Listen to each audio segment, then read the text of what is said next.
Ya os he dicho antes que la Edad Media histórica y la Edad Media literaria no coinciden, porque la Edad Media histórica es mucho más larga que la Edad Media literaria. Estamos en los apuntes, en el punto 3.1, después de la parte esta general que hemos visto antes, con la pirámide estamental. Venimos de la pirámide estamental y vamos a empezar a hablar de literatura.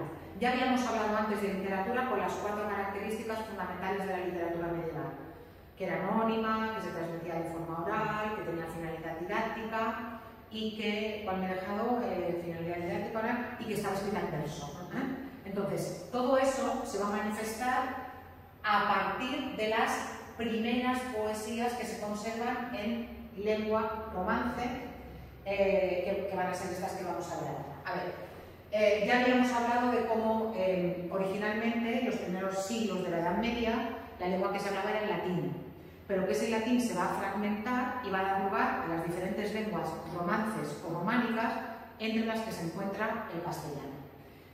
Para encontrar la primera obra escrita en castellano que se conserva, tenemos que esperar hasta el siglo XII, hacia el año 1140, en que a alguien se le ocurre poner por escrito uno de los muchísimos cantares de gesta, que eran largos poemas sobre vidas de héroes, que los juglares iban recitando durante la Edad Media.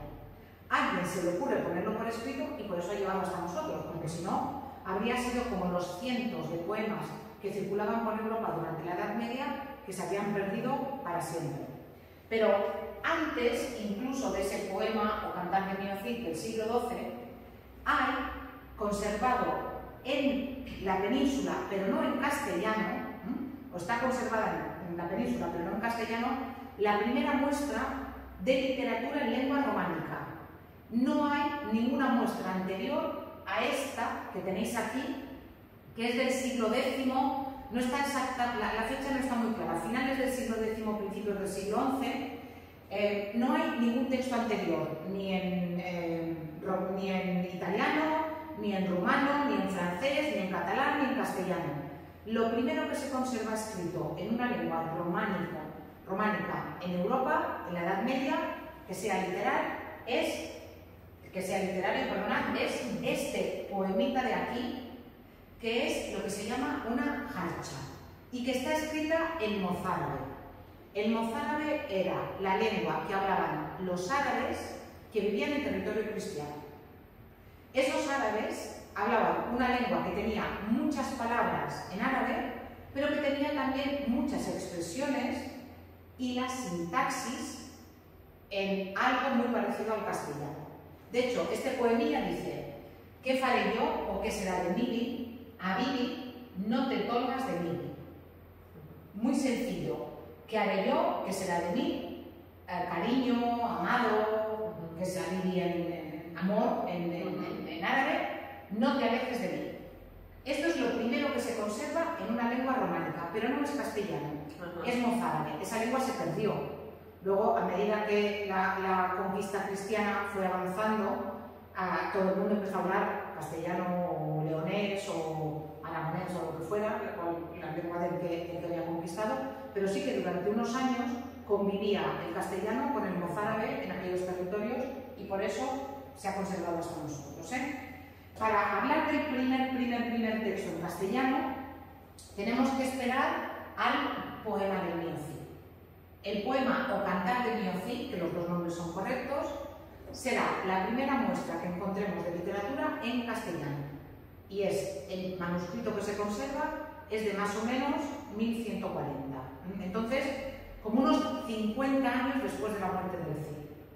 ¿Eso qué significa? Eso significa que el Cid ya es leyenda, pero significa también que todavía hay memoria muy reciente del Cid. No hace 300 años que murió, hace 50. Y a lo mejor alguno de los más viejos del lugar todavía convivía con el Cid, o en los años era contemporáneo del Cid. Esos poemas que circulaban por la península ibérica contando historias de héroes, se les conoce con el nombre de mester de juglaría, es decir, oficio de los juglares. ¿Y quiénes eran los juglares? Los juglares eran esos hombres que iban por las aldeas de Castilla, por las nacientes ciudades, por los castillos y que recitaban de memoria esos larguísimos poemas épicos que ellos se sabían a cambio de una limosna. Sí, sí, naturalmente no lo hacían en un día, con lo que costaba llevar de un sitio a otro, lo que hacían era como los culebrones, iban partiendo la historia y además lo que hacían era que siempre lo dejaban en alto, para que al día siguiente la gente volviera y les volvieran a dar. Y muchas veces también en los castillos, cuando los juglares eran muy buenos, los señores como que los acogían y los tenían durante una temporada allí viviendo, invitaban a otros nobles a que fueran al castillo y escucharan las historias. Eso pasaba durante la Edad Media. Las noches eran muy largas, no había luz eléctrica ni internet, nada por el estilo, entonces al final la literatura oral funcionaba muy bien. Bueno, aquí tenéis un vídeo en el que se explica lo que son lo que es el Mester de Juglaría, pero, como he dicho, serían los juglares, esos hombres y mujeres que a la vez eran poetas, recitadores, muchas veces llevaban algún instrumento musical, la vihuela, que era un tipo de guitarra, una especie de lira. Muchas veces también eran bailarines, cantores malabaristas, porque al final se trataba de entretener a la gente. Y tú no llegabas a la plaza y empezabas a contar la historia, sino que primero preparabas con unos malabares, con unos juegos. Luego también hacían una cosa que, como el público al que se dirigían era de todas las clases sociales, y también era de todos los estamentos, digamos, y también había mujeres, y había hombres, y había niños, en todos los cantares de gesta había partes dedicadas a cada uno.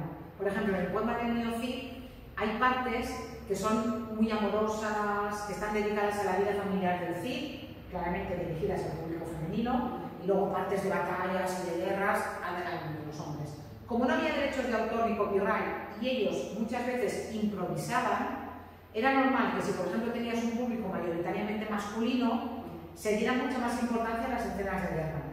Mientras que si el público era más femenino, más doméstico, se diera mucha más importancia al otro. Iban improvisando, tenían un esquema, se sabían todo el poema, pero luego podían cambiar partes o podían... atención, cuando estoy hablando de poemas épicos, tenéis que pensar que el poema del Mío Cid, ahora pensaba que estaba escrito, pensaba que tenía escrito cuántos versos tiene el poema del Mío Cid. Son miles de versos, no lo tengo escrito, no lo tengo escrito. Son miles de versos, Por eso decía antes que muchas veces los juglares iban acompañados de niños que iban aprendiendo los poemas de memoria para después de mayores dedicarse ellos también a la juglaría. Y se los aprendían así de escucharlos repetidamente. Por tanto, la poesía épica, es decir, esas historias de héroes, encarnarían lo que se llama el Mester de Juglaría, y el Mester de Juglaría estaría formado por muchos cantares de gesta que se han perdido. En castellano solamente se conserva prácticamente completo el poema del Mío Cid, y luego se conservan dos fragmentos de otros dos poemas épicos. Uno que es Historia de las mocedades del Cid, es una historia de cuando el Cid era niño o joven, y luego otro que es un fragmento de Cantar de los 7 infantes del Ara. Esto es lo único que se conserva en castellano, pero conocemos incluso el título de otros cantares de gesta, porque había gente que en los castillos hacía como un diario, y hoy ha venido el juglar tal y ha empezado a recitar el poema no sé qué. Entonces, se sabe que hubo cientos de poemas que lamentablemente se han perdido. Bueno, estos poemas estaban escritos en verso, pero era un verso muy irregular, porque los juglares, mientras recitaban, no se dedicaban a contar las sílabas. Eran normalmente versos muy largos, de entre 12 y 18 sílabas, que tenían rima asonante. ¿Os acordáis de rima asonante? A partir de la última vocal, solamente las vocales rimaban. En tiradas muy largas, por ejemplo, una rima que fuera toda a, luego otra rima que fuera a, otra rima que fuera iban cambiando, no es que cambiaran de rima cuando cambiaban de sentido o cuando venía otro nombre, cambiaban de rima cuando les parecía. Vale, como he dicho, me he equivocado antes, el fragmento que se conserva es del Cantar de Roncesvalles, el fragmento del Cantar de las Mocedades del Cid y lo del Cid. El de los 7 infantes de Lara, por ejemplo, es uno de los que se sabe que era muy popular en Castilla durante la Edad Media y que se perdió. Este es uno de los que ha aparecido allí. ¿Sí? Vale.